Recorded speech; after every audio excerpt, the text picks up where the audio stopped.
is it that the women's football team is still not earning the same as the men's football team, even though they do the same job? Look at Bafana's track record and Banyana's track record. It's totally different. Yeah. Do the same thing, so why don't they get the same amount of money? Always more about the boys, never about the girls. More people come to watch the men play than they do to watch the female play. It's not interesting as much as the men's football. You can't expect equal pay when you don't produce the same net income.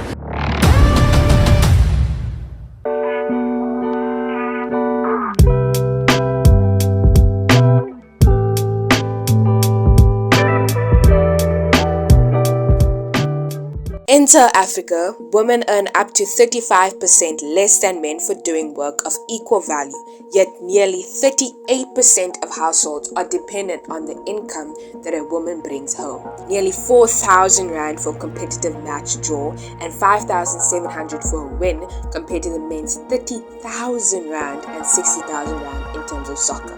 Now, you might be wondering, why is it that men and women who play the exact same sport receive different pay? Now, do these stats include viewership, sports, ad revenue, or even sponsors itself? Well, let's take a look. A few days after South Africa's WAFCON win, President Cyril Ramaphosa promised equal pay for the women's national team through funding from the country's ministers of finance and sports. Banyana received an extra 5.8 million rand from the sports industry to supplement the 9.2 million rand bonus from SAFA. In addition to this, the president stated that the country must eliminate unequal pay in all other sectors of the economy. Despite receiving this bonus, Banyana has been pleading with SAFA to give them the same pay as the men's football team, Bafana. Now, obviously, one can ask the question, why is it that the women's football team is still not earning the same as the men's football team, even though they do the same job? So, we've asked you guys. Do you think it's unfair that the women were not getting the same pay as the men? They are playing the same sport, so they should get the same price. There is liberty, because if you look at Bafana's track record and Banyana's track record, it's totally different. Yeah. So we don't get why they're being paid more but they're doing less. Do you guys think it's unfair for the women to not get the same amount of money as the men? Yes. They do the same thing, so why don't they get the same amount of money? Oh, what you saying? Okay. I don't know, even in school, it's like they more care about boys than girls. It's always more about the boys, never about the girls. They work just as hard as the men, and they don't get the same pay. Yes. I'm gonna be honest.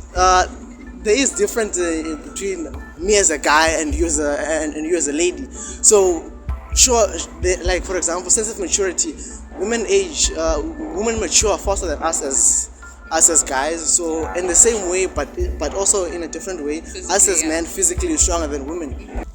Yes, this is true, that on average, in terms of muscle distribution, women do tend to have less upper body muscle mass compared to men. One study found that the biceps of competitive male bodybuilders was twice as large as those of competitive female bodybuilders after years of training.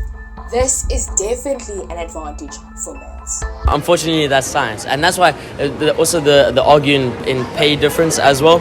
It also makes no sense, because then you can't expect equal pay when you don't produce the same net income. Like men's football, they produce billions and billions and billions per year, and the women don't even do a fraction of that. So they can't expect to be paid the same if they aren't getting the same amount of viewers. Do you know what I mean? It's the same with, for example, how much is an Air Force One? I think it's 2.8 now. It's 2.8, the ankle boot, it's 2.8. But compared to something else, another brand, let's say, I'm gonna make the example of using Reebok.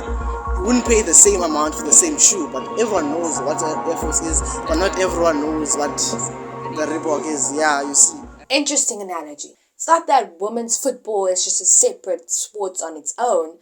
It's the fact that people just tend to watch men's football more.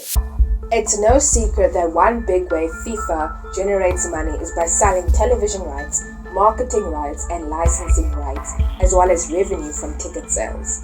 The Women's World Cup of 2019 had an estimate of 1.12 billion viewers, with the average live match attracting 17.27 million viewers.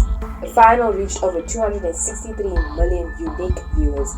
The men's 2022 World Cup final had around 1.5 billion people watching, with the opening match capturing over 550 million views and a total estimate of 5 billion people engaging with the sports. So, if the men are getting more viewerships, which indeed gets them more money, why is it that people just opt to watch men's football instead of women's, or both? I feel like in the world, most people, take more notice of men.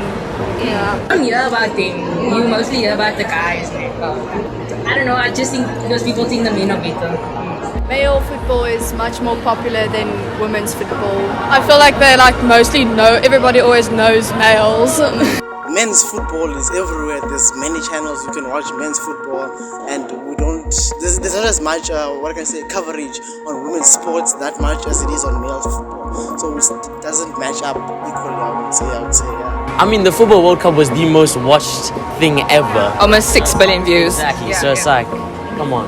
More people come to watch the men play than they do to watch a female play. So that also comes down to that. Not interesting as much as the men's football. Okay. Mostly the athletic differences of the male and the female. Intensity of the game. Okay. And like women are not like very aggressive, As men. Suarez can bite players. It is no secret that an average male has a biological difference in an advantage over an average female.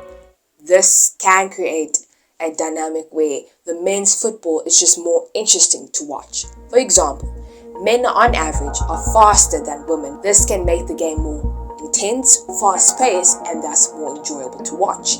If more people are enjoying to watch that game, they'd opt to watch that game instead of the women's game, thus earning more viewership, more sponsorship, and more television rights, and increase the wealth in men's game. I definitely agree that Banyana Banyana is a much better team than Bafana Bafana in terms of stats. It is kind of sad that in South Africa we don't have a professional women's football league of our own. And in order to promote the sports, we need to have a professional football league in South Africa. But it is not all doom and gloom. I mean, with Banyana Banyana qualifying for the under 16 rounds, the 2023 Women's World Cup for the first time ever in history, and winning WAFCON, even though they don't have a professional league, can show you how great this team is going to be and how great it is already. With young girls entering the football playing field more and more, we can see an increase in the love of the game. And with more sponsorships and even with more playing fields and playing time, we can just say that we are heading in the right direction.